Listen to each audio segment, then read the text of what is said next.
اس کے لیے نبی اکرم صلی اللہ علیہ وسلم اور صحابہ تشریف لے گئے. یہ منافقین بھی چاروں نہ چاروں مجبوری میں ساتھ نکلے. دل نہیں تھا ان کا جانے کا، مجبوری میں جانا پڑا. جب واپس آ رہے تھے تو ایک جگہ پر مسلمانوں نے قیام فرمایا، اور قیام ایسی جگہوں پہ ہوا کرتا تھا جہاں پانی کا ذخیرہ ہوتا کہ خود بھی پانی پی لیں، اپنے جو چھاگل ہوا کرتی تھی پانی کی سٹوریج مشکیزہ اس کو بھی پانی سے بھر لیں، جانوروں کو بھی پانی پلا لیں. تو جہاں پانی ملتا تھا وہاں پر یہ پڑاؤ کر لیا کرتے تھے لشکر. غزوہ بنو مستلق سے واپسی پر اسی طرح ایک کنویں کے قریب پڑاؤ ہوا. ایک انصاری اور ایک مہاجر، یہ دونوں بیک وقت وہاں سے پانی بھرنے پہنچے. اور ظاہر ہے وہ جو پرانے اثرات کہیں موجود تھے بعض حضرات کے اندر، جو الطاف حسین علی نے لکھا ہے نا کہ کبھی پانی پینے پلانے پہ جھگڑا، کبھی گھوڑا آگے بڑھانے پہ جھگڑا. عرب تو جنگیں کیا کرتے تھے اور کس بنیاد پہ کرتے تھے کہ جناب وہ کس کا گھوڑا آگے بڑھے گا اور کون اپنے پہلے کنویں سے پانی پیے گا اور کیا معاملہ ہوگا. تو اس کو جو ہے نا وہ یعنی اس پر لڑائیاں کر لیا کرتے تھے. تو بہرحال وہ کچھ وولٹیج کا مسئلہ معاملہ خراب ہو رہا ہے تو اس کو پروجیکٹر کو آف کرنا. اب وہاں یہ انصاری اور مہاجر صحابی اکٹھے ہوئے اور اس بات پر کچھ بحث ہو گئی کہ پہلے پانی کون بھرے گا. اور پرانے رواج کے مطابق وہ جو انصاری صحابی تھا اس نے آواز دی، یا معشر الانصار، اے انصار کے گروہ ادھر آؤ ذرا، دیکھو تمہارے بھائی کے ساتھ یہ باہر والے کیا سلوک کر رہے ہیں.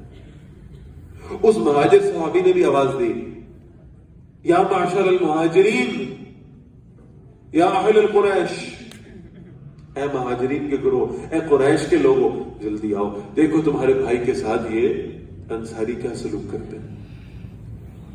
اس پر وہ اچھی خاصی بھیڑ اکٹھی ہو گئی اور قریب تھا کہ لڑائی ہو جاتی. اللہ کے رسول صلی اللہ علیہ وسلم خود تشریف لائے اور آپ صلی اللہ علیہ وسلم نے اس جھگڑے کو ختم کرا دیا. آپ علیہ السلام نے فرمایا، دیکھو تم مسلمان ہو، تم ایک دوسرے کے بھائی ہو، تم میں مہاجرین اور انصار کا فرق نہیں ہے، تم میں قبائلی عصبیتوں کا فرق بھی نہیں ہے، لہذا ایک دوسرے کے ساتھ جھگڑا نہ کرو، بحث نہ کرو. جب اللہ کے نبی صلی اللہ علیہ وسلم نے سمجھایا تو جن کا یہ معاملہ بنا تھا وہ انہوں نے بات کو سمجھ لیا اور ان کا مسئلہ حل ہو گیا، لڑائی ٹل گئی، لوگ واپس چلے گئے. عبداللہ بن ابی جو منافقوں کا سردار تھا، اسے ایک دلیل چاہیے تھی کہ کسی بھی طریقے سے وہ نبی اکرم صلی اللہ علیہ وسلم اور ان کے ساتھیوں کو اذیت پہنچا سکے. لہذا عبداللہ بن ابی اپنے خیمے میں واپس گیا. اس کے ساتھ اس کے کچھ ساتھی بھی موجود تھے اور انہوں نے پھر آپس میں بیٹھ کر مشورہ کیا. عبداللہ بن ابی نے کچھ الفاظ ادا کیے اور وہ الفاظ بڑے خطرناک الفاظ. اس نے کہا، میں تمہیں پہلے کہتا تھا نا، یہ جو ذلیل ہو کر مکہ سے آئے ہیں، جن کے پاس نہ مال تھا، نہ تجارتیں تھیں، نہ سامان تھا، یہ ذلیل ہو کر مکہ سے نکلے تھے، معاذ اللہ، تم ان ذلیلوں کو اپنے سر پہ نہ بٹھاؤ. آج یہ ذلیل لوگ ہم عزت دار لوگوں کے سر کے اوپر ناچنا شروع ہو گئے. اب بھی وقت ہے، اب بھی وقت ہے، ان کو مدینہ منورہ سے باہر نکال دو. انہیں کہو جائیں اپنے وطن میں واپس بس جائیں. اور پھر اس نے قسم کھائی کہ ٹھیک ہے، آج ہم سب مل جاتے ہیں اور یہ طے کر لیتے ہیں کہ آج ہم نے جو عزت والے ہیں وہ ذلیلوں کو باہر نکال دیں گے. معاذ اللہ. یعنی یہ لقب کس کے لیے استعمال ہو رہا ہے؟ مہاجرین کے لیے، جن میں خود رسول اللہ صلی اللہ علیہ وسلم بھی شامل ہے. معاذ اللہ. جب یہ خیمے میں وہ سب یہ باتیں کر رہے تھے تو خیمے کے باہر ایک نوجوان صحابی تھے، چھوٹی عمر کے صحابی، زید بن ارقم رضی اللہ تعالیٰ عنہ. انہوں نے یہ ساری گفتگو سنی.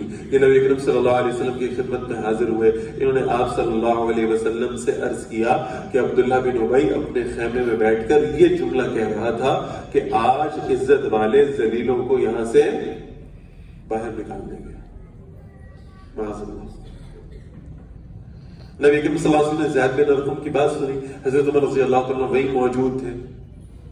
انہوں نے کہا یا رسول اللہ صلی اللہ علیہ وسلم مجھے اجازت دیں، عبداللہ بن ابی نے اتنی بڑی گستاخی کی ہے، میں عبداللہ بن ابی کی گردن اتار دوں۔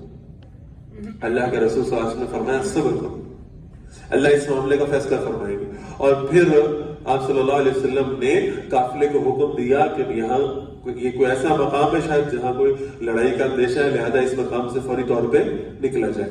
تو آپ صلی اللہ علیہ وسلم نے جب کوچ کا حکم دیا تو انصار کے ایک بڑے سردار اسید بن حضیر رضی اللہ تعالیٰ عنہ نبی کریم صلی اللہ علیہ وسلم کی خدمت میں حاضر ہوئے، کہا یا رسول اللہ صلی اللہ علیہ وسلم کیا ماجرا ہوا، آپ نے وقت سے پہلے یہاں سے کوچ کرنے کا حکم دے دیا۔ آپ صلی اللہ علیہ وسلم نے فرمایا کیا تمہیں معلوم نہیں ہے کہ تمہارے ساتھی نے، تمہارے مدینہ کے رہنے والے شخص نے یعنی عبداللہ بن ابی نے کیا کہا ہے؟ اسید بن حضیر رضی اللہ تعالیٰ نے عرض کیا یا رسول اللہ صلی اللہ علیہ وسلم آپ اس سے درگزر کریں، ایسی کوئی بات اس نے کہہ دی ہوگی، اور اس لیے کہہ دی ہوگی شاید کیونکہ ایسی بات کہہ دی ہوگی اس لیے کہ وہ مدینہ کا سردار بننے والا تھا، بادشاہ بننے والا تھا، آپ صلی اللہ علیہ وسلم تشریف لے آئے تو اس کی بادشاہت چلی گئی، لہذا کوئی نہیں، آپ اس سے درگزر کریں، آپ اسے معاف کریں۔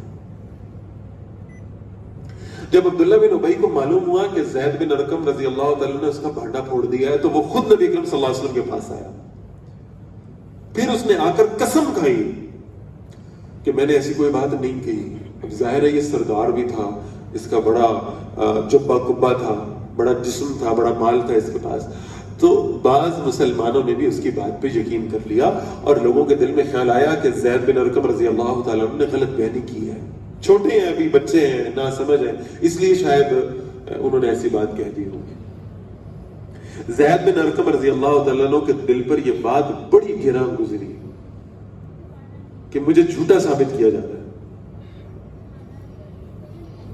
تو اللہ کے نبی صلی اللہ علیہ وسلم نے قافلے کو کوچ کا حکم دیا، قافلہ چل پڑا۔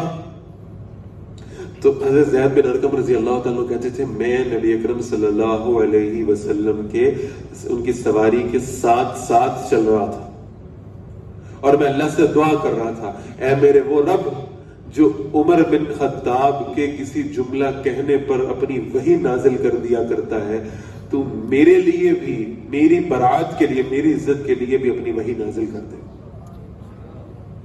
اور اس وقت نبی کریم صلی اللہ علیہ وسلم پر یہ آیت نازل ہوئی۔ آپ اندازہ کریں کہ زید بن ارقم کے سوا کوئی گواہی دینے والا نہیں تھا کہ عبداللہ بن ابی نے یہ بات کہی ہے۔ تو جب زید بن ارقم رضی اللہ تعالیٰ کی عزت پر یہ بات آئی تو اللہ نے گواہی دی، یقولون لئن رجعنا الى المدینہ، یہ کہتے ہیں اگر ہم مدینہ واپس گئے، لا یخرجن الاعز منها العزل، آج عزتوں والے ذلیلوں کو باہر نکال دیں گے۔ وَلِلَّهِ الْعِزَّةُ وَلِرَسُولِهِ وَلِلْمُؤْمِنِينَ، عزت تو اللہ کے لیے ہے، اللہ کے رسول صلی اللہ علیہ وسلم کے لیے ہے اور ایمان والوں کے لیے۔ وَلَكِنَّ الْمُنَافِقِينَ لَا يَعْلَمُونَ، لیکن منافق یہ بات سمجھتے نہیں ہیں۔ اور پھر اللہ نے اس عزت کو ثابت کیا ہے نبی اکرم صلی اللہ علیہ وسلم اور صحابہ کے لیے۔ یہ جو عبداللہ بن ابی تھا بدبخت، منافقوں کا سردار، اس کا جو اپنا بیٹا تھا اس کا نام بھی عبداللہ تھا رضی اللہ تعالیٰ عنہ، بس پکا تھکا صحابی تھا، ایمان والا، عبداللہ بن ابی، باپ کا نام بھی عبداللہ اور بیٹے کا نام بھی عبداللہ، بیٹا بھی عبداللہ رضی اللہ تعالیٰ صحابی رسول ہے۔ مدینہ منورہ جب واپس پہنچا ہے نا لشکر، تو وہی بیٹا، اسے معلوم ہو چکا تھا کہ میرے باپ نے یہ بات کہی ہے، لا یخرجن الاعز من الازل، عزتوں والے ذلیلوں کو باہر نکالیں گے مدینہ سے۔ تو عبداللہ بن ابی کا سگا بیٹا مدینہ منورہ کے داخلی دروازے پر جا کر کھڑا ہو گیا اور اس نے کہا میں اپنے باپ کی بات کو پورا کروں گا، میرے باپ نے کہا تھا عزت والے اندر جائیں گے اور ذلیل باہر رہیں گے، مدینہ میں انہیں داخلے کی اجازت نہیں ملے گی۔ آج رسول اللہ صلی اللہ علیہ وسلم اور ان کے صحابہ عزتوں والے ہیں، وہ مدینہ میں جائیں گے اور میرا باپ اور اس کے سارے ساتھی مدینہ سے باہر رہیں گے، میں اپنے باپ کو داخل نہیں ہونے دوں گا، بس ذلیلوں میں سے۔ اتنی بڑی بات ہے، اللہ نے اس کو اس کے گھر سے اس ذلت سے دوچار کر دیا، اس کا اپنا بیٹا اسے ذلیل کرنے پہ تل گیا۔